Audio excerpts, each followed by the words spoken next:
माता जनन अपाङ्ग भएर बसे।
कहाँ पो गयो?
कहिले जानु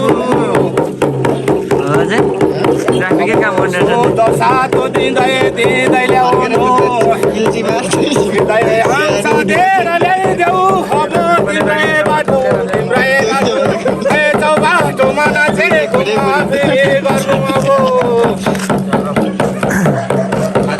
आपत्ति यौ तिमीले कति लियो तिम्रै काम नाचेको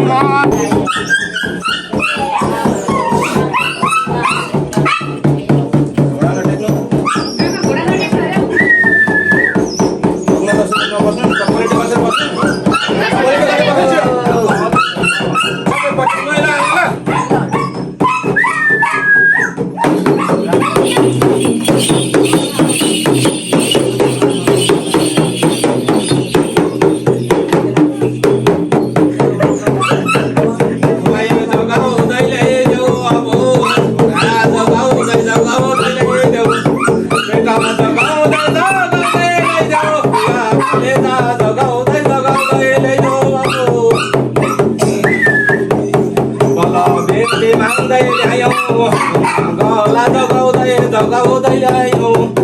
दसेर जगाउँदै ल्यायो तिम्रै लाला तिम्रै बाला बच्चा सत्य सेते बोला फन्तले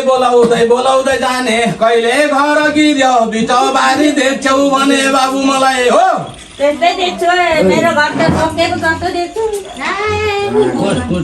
किनै गाह्रो अकालो हुँदै आउँछ बाबु होसियार चतुर गर्दै बसिदिनु गयो 82 सालमा बाबु दाजु भाइ भैया त बन्धुमा ठुलो दुःख विराम कष्ट आउँदै आउँछ बाबु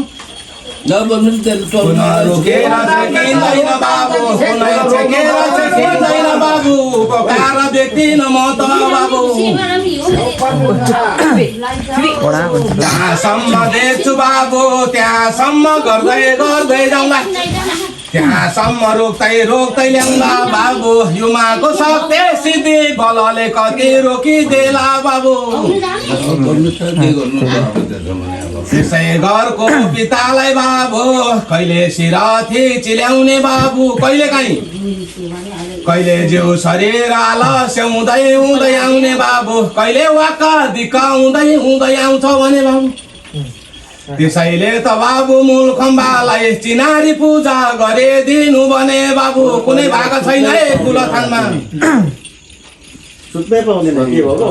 कुलथानमा राम्रो छैन है बाबु होसियार गर्नु मूल खम्बालाई जोगाएर ल्याउनु है शेषो गाडी लाउने मान्छे लगाएछौ होसियार गर युमा सामलाई बाबु सिद्धि गरिदेऊ शान्ति गरिदेऊ मङ्गेनाबाट शिर उप राखिदिनु भने बाबु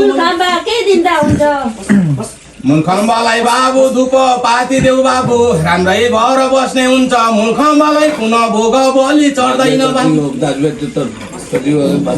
औँसीको दिन धुप पाती लाउँदाखेरि पितृ देउता भनेर सम्झिनु पूर्णिमाको दिन लाउँदाखेरि तेवा शाम तिमी घरको कुल राजा भनेर सम्झिनु